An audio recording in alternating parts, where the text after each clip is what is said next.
नमस्कार, मैं सुजाता मिश्रा जन मीडिया टीवी से। नमस्कार। जी। और आज मैं एक बहुत ही मोटिवेशनल स्टोरी आप सभी के सामने लेकर आई हूँ, मिस्टर प्रफुल्ल चंद्र झा जी का, जो कि एक सोशल एक्टिविटिस्ट हैं और समाज सेवी हैं। कहते हैं उनके महत्वपूर्ण पल जो उन्होंने आज तक अचीव किए, जो उन्होंने लोगों को अपनी सेवा दी है, आज हम उन्हीं के मुंह से ही जानते हैं उनके बारे में। सर आप। मैं प्रफुल्ल चंद्र झा समाज सेवक, जी। गांव में रहने वाला, पंडोल प्रखंड मधुबनी जिला अंतर्गत एक पचारी गांव का निवासी हूँ। अच्छा। मेरे पिताजी स्वर्गीय भोगेंद्र झा जी बलाड़ बाबू बिहार के प्रतिष्ठित स्वतंत्रता सेनानी में रहे हैं। अच्छा। 1942 के अंग्रेजों छोड़ो भारत आंदोलन में उनका अहम भूमिका रहा अच्छा। और एक बिहार के प्रखर स्वतंत्रता सेनानी के रूप में हमारे पिताजी जाने जाते रहे हैं। अच्छा। और उन्हीं के आशीर्वाद वचनों से हम अपना जीवन आगे आज भी बढ़ा रहे हैं। अच्छा। हम एक सामाजिक कार्यकर्ता हैं और इंदिरा गांधी के कुशासन से मुक्ति के लिए जेपी आंदोलन हुआ था। संपूर्ण भारतवर्ष में संपूर्ण क्रांति आंदोलन 1974 ईस्वी में जिसका आगाज हुआ था। अच्छा। तो जेपी के आह्वान पर हम लोगों ने छात्र जीवन में ही 10 मार्च 1974 को इंदिरा गांधी के कुशासन के खिलाफ सड़क पर उतर चुके थे। अच्छा। और तब से सामाजिक जीवन में प्रवेश हुआ, राजनीतिक जीवन में प्रवेश हुआ और आज तक 10 मार्च 1974 ईस्वी से संकल्प के संग अनेकों बाधाओं को पार करते हुए आज तक समाज सेवा में टिके हुए हैं, जो इस कलयुग में निश्चित रूप से एक असाधारण बात है। जी, सही बात है। जी सर, जैसा कि आपने कहा कि आप 1974 से इंदिरा गांधी जी के कुशासन के खिलाफ थे। उस समय कोई ऐसी पार्टी थी जिसका आप नाम जिक्र करना चाहेंगे कि वो पार्टी अच्छा काम कर रही थी? उस समय कांग्रेस के खिलाफ सारे भारतवर्ष के जितने भी अपोजिशन के पार्टी थे वो सोशलिस्ट विचारधारा के थे, जनसंघ विचारधारा के थे। जी। अन्य छोटे छोटे दलों के जो विचारधारा थे सबों के समन्वय से एक जनता पार्टी बनी थी। अच्छा। और हम लोग जनता पार्टी के नेतृत्व में अपने जीवन को समर्पित करके समाज सेवा के क्षेत्र में, राजनीति के क्षेत्र में लगाए। अच्छा सर, आपके पिताजी का आपने बताया कि वो स्वतंत्रता संग्राम में सेनानी थे, तो कुछ ऐसी घटना आपके पिता और आपका ऐसा कोई ऐसी कहानी है जो आप हम लोगों को बताना चाहेंगे कि ऐसा कुछ हुआ था?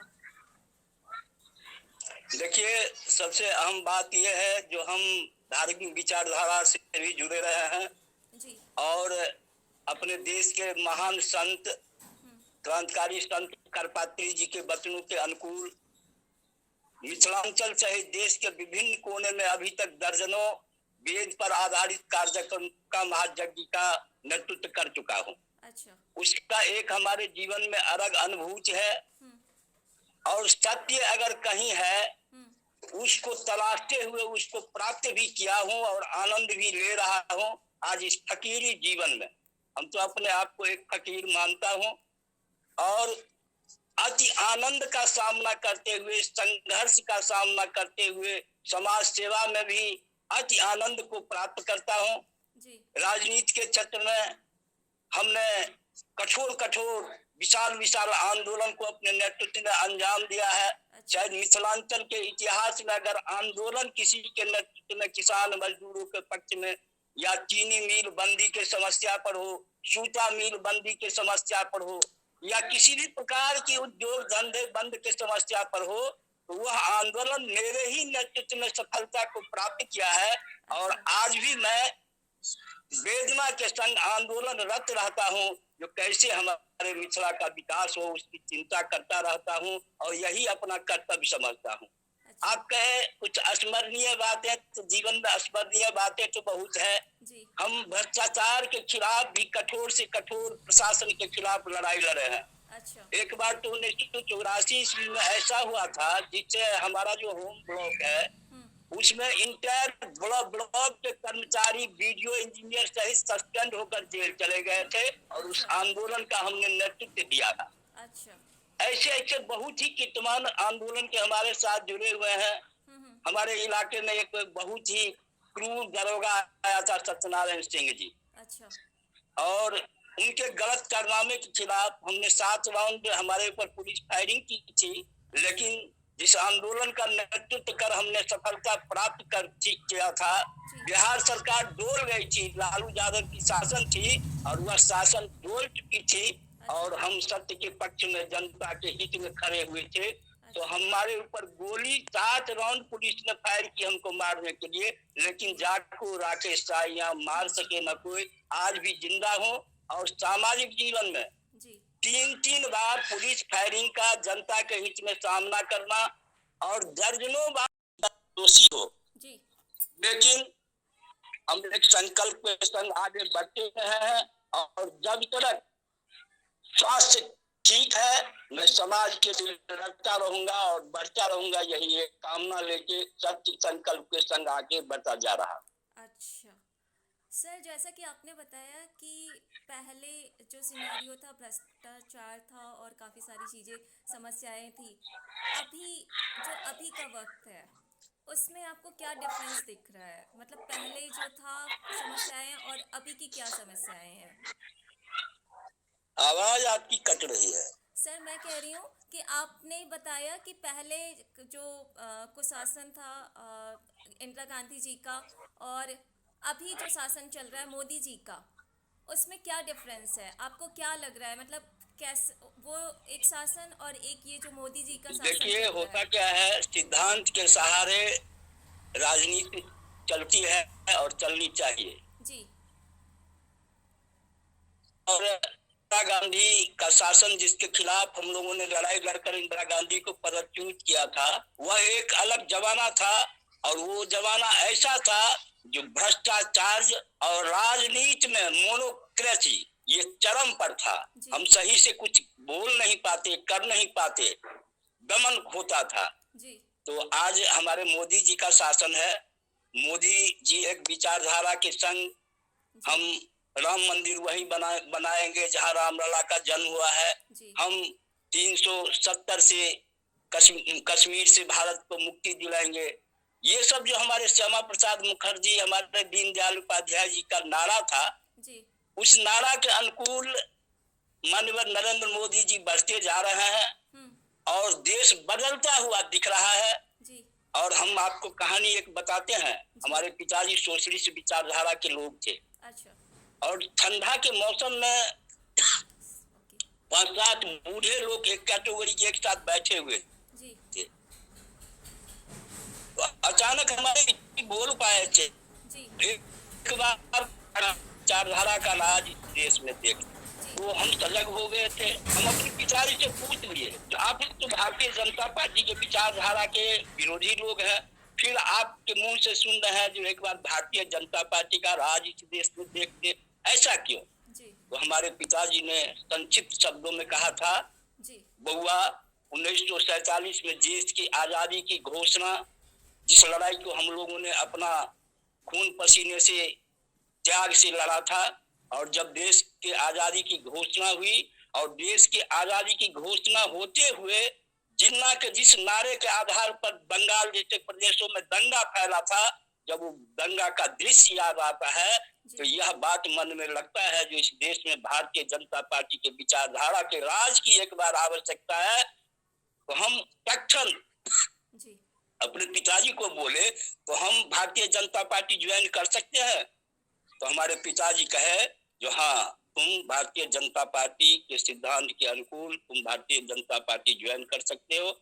और हमने भारतीय जनता पार्टी ज्वाइन किया। तब से आज तक भारतीय जनता पार्टी के साथ रहकर राजनीति भी करता हूँ, समाज सेवा भी करता हूँ और संघर्ष के माध्यम से समाज को कुछ अपने जीवन से उपलब्धि भी देने का प्रयास रखता हूँ। मैं इस जीवन को क्या बताऊं, यह जीवन तपस्वियों का जीवन जो होना चाहिए वो है। हम अनवरत पूरा भारतवर्ष के पूर्वोत्तर के 3 राज्यों को छोड़कर संपूर्ण देश का भ्रमण कर चुका हूँ। देश के चारों सीमा को टच कर चुका हूँ। देश के सभी 12 ज्योतिर्लिंगों का 3-3 बार दर्शन कर चुका हूँ। देश के सभी प्रमुख महानगर, सभी प्रमुख नगर और हिमालय में भी हमारा अनवरत कई राउंड साधना हुआ है और सब कुछ के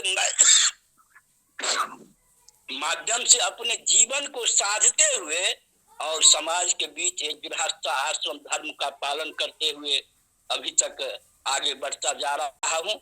आवश्यकता है मेरे जैसे लोगों को, अगर हमारी पार्टी जैसे सभी विधानसभा चुनाव हो या लोकसभा चुनाव हो, मेरे नाम की चर्चा प्रत्याशी के रूप में काफी होती है। अच्छा। लेकिन मैं चूंकि अवैध आचरण का लोग नहीं हूँ, मेरे पास अवैध धन नहीं है, मैं एक साधारण परिवार में जन्म लिया हूँ।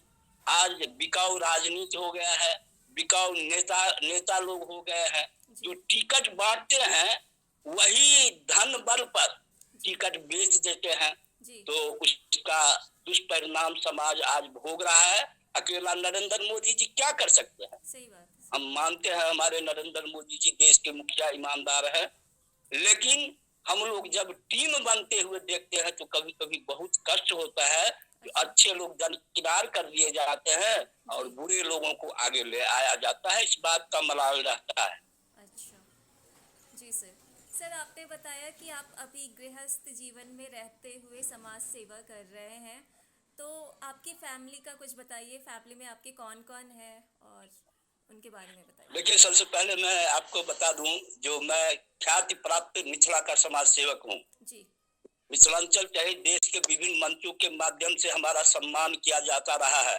जी। आज भी 10 दिन पहले भी अपने जिला का प्रमुख रूप से व्यस्त समाज से भी सम्मान मैंने प्राप्त किया है जी।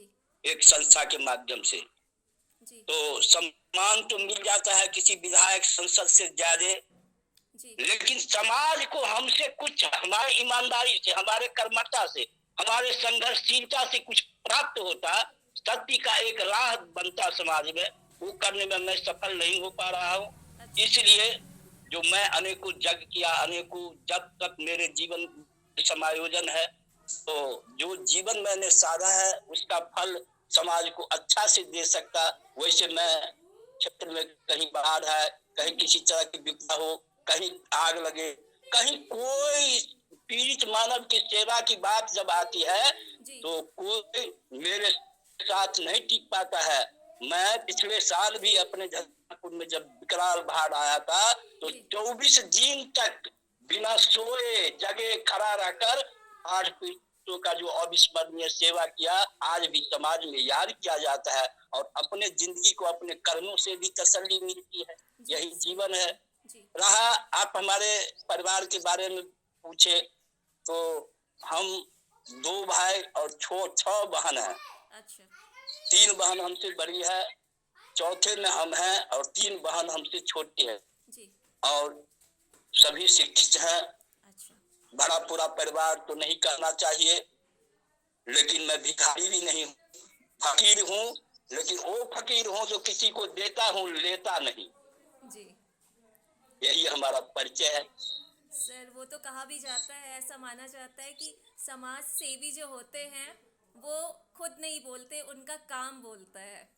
तो मैंने आपका देखा है, आपकी सोशल रिच देखी है और काफ़ी मुझे पता है कि आपने जो काम किए हैं आपके एरिया में वो सारे मैंने देखे हुए हैं। कोई सर ये जानना चाहती हूँ। देखिए असल में है क्या, 3 बार अच्छा सर्विस छोड़ के बीच में हमको मिला, क्योंकि साधारण परिवार में रहे, पिताजी कहते थे नौकरी कर लो और हम लोगों को नौकरी तुरंत मिल जाती थी अच्छी, लेकिन हम नहीं किए, क्योंकि हम छात्र जीवन में ही संकल्प ले लिए थे मंच के माध्यम से, जो हम 2 भाई है, एक भाई समाज सेवा के क्षेत्र में रहेंगे। अच्छा। तो उसका पालन करते हुए सत्य निष्ठा के संग हम समाज सेवा के क्षेत्र में है।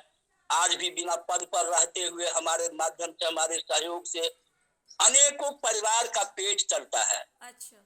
मैं ये सब कहानी के अंदर नहीं जाऊंगा क्योंकि बहुत समय लग जाएगी, लेकिन यह जीवन पीड़ा से भी भरा हुआ है और जीवन में अपने कर्मों के माध्यम से हर्ष का भी कोई कमी नहीं। जी। अच्छा सर। सर अभी जैसे आप जहाँ पे रह रहे हैं, क्या ऐसा माना जाता है कि बिहार जो है वहाँ के युवा वहाँ से पलायन करके शहरों की तरफ भाग रहे हैं, इसके बारे में कुछ बताइए। देखिए, बिहार के लिए दुखद स्थिति ये है, जो भी पहले से पूर्व से उद्योग धंधे चल रहे थे, कालक्रम में सरकारें जो आती गई, सब फैक्ट्रियां बंद होती गई। जी जी हम लोग लड़ते रहे, आवाज उठाते रहे, उसका भी पीड़ा है। खुल करके अब हमारे पार्टी की सरकार है और अगर पलायन हो रहा है तो मेरे जैसा ही कार्यकर्ता अपने पार्टी के खिलाफ भी बोलता रहा तो सबों के आंख पर चढ़े रहे जी और पीछे रहे हैं। इस कारण से भी कुर्सी नहीं मिली है। अब हमारे इस सत्र में जो नई सरकार बनी है बिहार में जी नीतीश कुमार के नेतृत्व में, तो उद्योग धंधे का विकास हो, बंद पड़े उद्योग चालू हो, जिसके लिए शुरुआत प्रारंभ हुई है। जैसे चीनी मिल, गन्ना मिल का समस्या है, सूता मिल बंद का समस्या है, हायाघाट पेपर मिल बंद का समस्या है, सहरसा, पूर्णिया और कटिहार वगैरह में जूट मिल बंद की समस्या है। तो हम लोगों ने कागज कलम चला दिया है। हम लोग मंत्री स्तर पर वार्ता प्रारंभ कर दिया है। जी अभी हमारे शाहनवाज हुसैन जी बिहार के उद्योग मंत्री हुए हैं, अब उनका संपर्क प्रारंभ हो चुका है। भी कुछ कोऑपरेटिव सेक्टर का निर्माण कर हम लोग चाहते हैं जो चीनी मिल जैसे जो बंद पड़ी समस्याएं हमारे मिथिला के लिए है, उसको हम लोग अभी चालू करने में सफल हो पावे। जिसके लिए सरकार के नीति निर्धारण में भी अभी 2 दिन पहले कुछ फैसला ऐसा आया है जी जो एक आस जगी है, जो कुछ बंद पड़े उद्योग चालू हो जाएंगे, कुछ नए उद्योग लगेंगे और हम निश्चित रूप से आज कोरोना के पीरियड में जो यहाँ के बेरोजगारों ने, मजदूरों ने भुगता है, वह जब असहनीय लगा तो जी मेरा ही एक रिकॉर्ड उस कोरोना पीरियड में भी रहा, जो अनवरत हमारा सेवा मजदूरों के बीच, समाज के बीच चलता रहा।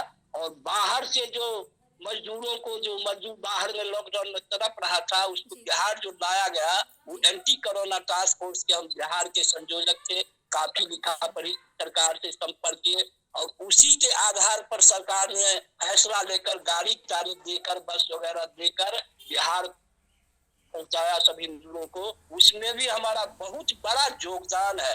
अनवरत 15 दिन तक जब ट्रेन चालू हुई और जब ऑनलाइन रजिस्ट्रेशन होता था तो संजोग से उसमें हमारी संस्था ने हमारा टेलीफोन नंबर दे दिया था और वो टेलीफोन 24 घंटा में कभी आराम नहीं किया। इसका मतलब क्या, हम सो नहीं पाए। तो हमारा जीवन वो है, हमारा अनुभव है जो हम महीनों महीनों दिन तक संगम तट पर, गंगा तट पर, हिमालय में दिन रात दिवारात्रि जाग करके साधना की है। ये हमारे अपने जीवन का अभ्यास है। तो उस अभ्यास को अपना समाज सेवा के क्षेत्र में हर्षोल्लासित पूर्वक लगे करते हैं, कोई फर्क नहीं पड़ता है, न हर्षो न विस्मय। सर जैसे आजकल की जो जनरेशन है और आप लोग जैसे ईमानदार लोग हैं, तो आप मतलब क्या ऐसा कुछ बताना चाहते हैं, एक माता पिता को क्या सोचकर अपने जो बच्चे हैं उनके उनके ऊपर ऐसी क्या चीज़ें डाले या दिखाए कि उनको समझ में आए कि ईमानदारी और जो संस्कृति है, वो संस्कृति से आजकल यूथ भाग रहा है, वो पाश्चात्य संस्कृति की ओर भाग रहा है। तो एक माता पिता का क्या रोल होता है इसमें? देखिए, सबसे बुरा स्थिति अपने खास करके मिथिला जैसे प्रदेश में, बिहार जैसे प्रदेश में बहुत दुखद है कि हम हमारा अपना प्राचीन संस्कृति जो रहा है उसको हम भुला रहे हैं। हम मॉडर्न संस्कृति को अपना रहे हैं। आज हमारे संस्कृति के लिए पश्चिमी सभ्यता के लोग लालायित हैं जी और हम पश्चिमी सभ्यता का अनुकरण कर रहे हैं, जो अति दुखदायी है। हम अपने जीवन का प्रारंभ नित्य सुबह करते हैं, शांताकारम भुजगशयनम पद्मनाभम सुरेशम विश्वाधारम गगन सदृशम मेघ वर्ण सुगम शुभांगम लक्ष्मीकांतम कमल नयनम योग विज्ञान गम्यम वंदे विष्णु भव्यहरम सर्वलोकैक नाथनम। हम जी इन सब स्तुति के माध्यम से अपने जीवन को आगे बढ़ाते हैं। आज नया जनरेशन जो है उससे कोसों दूर हो चुका है। माता पिता भी यह शिक्षा देने में सक्षम नहीं हो पा रहे हैं। वो भी आधुनिक शिक्षा के होड़ में अपने बच्चों से पिंड छुड़ाकर सिर्फ स्कूल में जो शिक्षा मिलता है उसी पर आश्रित है। जैसे हम लोग थे, पिताजी अपने पास सुलाते थे और चरित्र निर्माण का, क्रांतिकारिता का, कैसे कैसे अंग्रेजों से वो लोग लड़े, जीवन जीने के लिए सिद्धांत का पालन कैसे करना चाहिए। हमारे पिताजी हमें कहा करते थे, सिद्धांत के साथ हुआ चलोगे तो एकला चलो के नीचे चलना पड़ेगा, तभी सिद्धांत का पालन हो सकता है। तो आज तो एकला चलो के नीचे पर चलना अति कठिन बात है, तो फिर सिद्धांत का पालन कैसे होगा? और जब सिद्धांत का पालन नहीं होगा तो फिर हमारी प्राचीन संस्कृति सभ्यता का स्मरण कहाँ से होगा? जी सही बात है जी। तो हम नई पीढ़ी को ये संदेश के माध्यम देना चाहते हैं, जो बाबू लोग अगर अपने घर को बचाना चाहते हो, अपने समाज को बचाना चाहते हो, अपने राष्ट्र की मजबूती चाहते हो, जी सर, अपने राष्ट्र की मजबूती चाहते हो तो अपनी प्राचीन संस्कृति के तरफ लौट चलो। नैतिक शिक्षा को अपने जीवन में आधार बिंदु मानकर जीवन को आगे बढ़ाओ। तुम इंजीनियर बन जाओगे, डॉक्टर बन जाओगे, और तुम्हारे माता पिता तुम्हारे कमाई से खुशी को नहीं प्राप्त कर पाते हैं, क्योंकि हमारी प्राचीन संस्कृति में एक ऐसा आदर का भाव था जो हमको अपना जीवन कैसे जीना है और परिवार के साथ जीवन कैसे जीना है यह सिखाता था। आज सारा चीज लुप्त हो गया है। मानव जीवन सद्गुण दुर्गुणों का समन्वय ही जिस जीवन में होता है उसी को मानव कहा जाता है। इसीलिए सद्गुण भी होगा, दुर्गुण भी होगा। समन्वय की क्षमता हमें होनी चाहिए। यह नैतिक शिक्षा के बिना संभव नहीं है। इसके लिए गंभीरता पूर्वक हम भारत के युवाओं को, हम बिहार के युवाओं को, खासकर हम मिथिला क्षेत्र के लोग हैं, हमारे मिथिला की जो प्राचीन संस्कृति रही है वो एक धरोहर सा आज हम याद करके उसको जीते हैं, सम्मान प्राप्त करते हैं।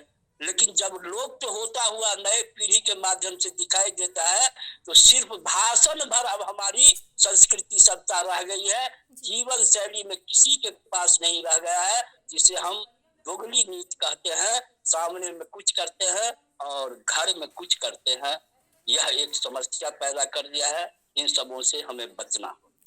सर आपने मिथिलांचल की बात कर रहे हैं, सर मुझे जानना है कि मिथिलांचल का कुछ ऐसा बताइए जो लोगों को नहीं पता है, कुछ वहाँ का ऐसा फेमस चीज।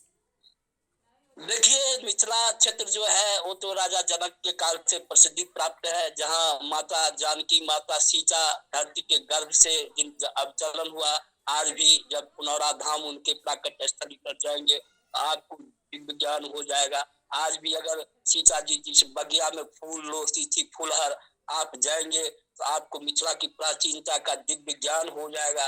आज भी जनकपुर में उस जगह पर जहाँ धनुष भंग किया गया था, उस जगह पर आएंगे अपने सीता माता के कर्तव्यों का स्मरण होगा। यह सब जो प्राचीन हमारी कुछ इतिहास है वह हमें बल प्रदान करता है। अपने यहाँ आज अभी आधुनिक काल में 500-600 वर्ष पहले की कहानी है। हमारे विद्यापति जी जिनके शिव भक्ति से शिव नौकर होकर के काम करने उनके घर आए थे, जिसका प्रणाम है, जिसका ज्वलंत उदाहरण आज भी बाबा उग्रनाथ धाम भवानीपुर में है। जहाँ प्यास लगी बाबा विद्यापति को तो साक्षात महादेव अपने जटा से जल लाकर विद्यापति जी को पिलाया, और जब जल विद्यापति जी पिए तो विस्मय में पड़ गए, यह इतना सुंदर जल कहाँ से आया, यहाँ तो कहीं जल दिखाई भी नहीं देता है।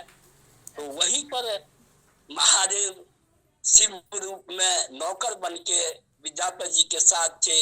यह भान हुआ और बोल दिए थे विद्यापति जी, नहीं तू साक्षात शिव छे। अच्छा। तो शिव जी विद्यापति जी से कहे, ठीक है आप पहचान तो लिए, लेकिन अपने ही मन में इस बात को रखिए, कहीं उजागर इस बात को आप नहीं कीजिएगा तो हम महादेव के रूप में आपका नौकर बनते हैं। लेकिन भगवान का तो लीला रहता है, भगवान कहीं बंद के तो रह नहीं पाते हैं, एक दिन ऐसा समय आया जो विद्यापति जी की पत्नी सुधीरा जी किसी कारणवश झाड़ू लेकर के उगना पर टूटे।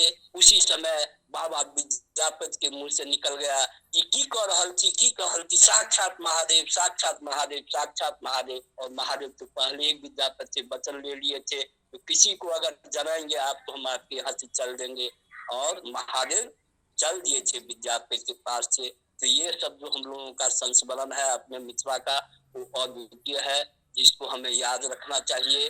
तो आज भी इस धरती पर अपने भक्ति के माध्यम से आप शिव का सानिध्य भी प्राप्त कर सकते हैं और हम लोग को अनुभूति प्राप्त करते हैं। क्योंकि आज भी 10 दिन पहले हमारा एक यज्ञ उसी विद्यापति उगना की कहानी है, उगनाथ स्थान में वहाँ समापन हुई है। और एक दिन ऐसी घटना घटी जिस घटना का कुछ लोग वहाँ साक्षात्कार भी बने। आज भी उगना के रूप में शिव प्रकट होते हैं भक्तों के बीच में। यह परखने जानने की बात है, यह सबको समझने की बात नहीं है। वैसे ही हम लोग ना ऐसे कर्मों में लगे रहते हैं। और आज के 28 अप्रैल से हमारा एक यज्ञ है हरिद्वार महाकुंभ में, उसकी तैयारी हमारी प्रारंभ हो चुकी है। तो हमारे जीवन में समन्वय है, सामाजिक कार्यकर्ता के रूप में यह जीवन एक अद्भुत सा है। हम कभी बैठते नहीं हैं, हम हर वक्त चिंतन करते हैं और चिंतन को निष्कर्षित करते हैं। यही जीवन है, क्योंकि मानव जीवन उसी को कहा जाता है जो जीवन अमरता प्राप्त करने की ओर बढ़े। इसी संकल्प के संग आप लोगों के समक्ष हैं और आप लोग मौका देते हैं तो बड़ी ही तसल्ली होती है, प्रसन्नता होती है। जो सुजाता जी के माध्यम से एक संदेश समाज के बीच में, राष्ट्र के बीच में हमारा जाएगा। लोग अनुकरण कितना करेंगे ये तो कठिन है, लेकिन अनुकरण करने वाले भी लोग हम लोगों के साथ हैं जो बोलते हैं, जो बाबा का आशीर्वाद जब से मिला तब से सुखमय जीवन है। तो यह चीज सब सुनाई देता रहता है और तसल्ली मिलती है। जी सर, आपने इतना अच्छा मिथिलांचल के बारे में हम लोगों को बताया, काफ़ी अच्छा लगा। और एक छोटा सा मैसेज आप यूथ को क्या देना चाहते हैं वो बता दीजिए हमारे जन मीडिया टीवी के। क्या सर, आपने मिथिलांचल के बारे में बहुत ही अच्छी जानकारी दी, विद्यापति जी के बारे में बताया। मैं ये कहना चाहती हूँ कि जन मीडिया टीवी के माध्यम से जो आने वाली जनरेशन है उसको आप क्या मैसेज देना चाहते हैं? उनके अंदर क्या क्वालिटीज होनी चाहिए, उनको क्या फॉलो करना चाहिए? देखिए समाज के सबसे पहली बात यह है, इतिहास साक्षी है, महत्वपूर्ण लोग जो भी हुए हैं वो अपने जीवन के अंतिम उम्र में समाज को दिखाई दिए हैं जी। और हम जैसे लोग जब कदम आगे बढ़ रहा है, जीवन का अंतिम उम्र जब 2-4 साल रह जाएगा तो हम लोग तब दिखाई देंगे। हम लोग अपने कर्मों को उजागर नहीं करते हैं।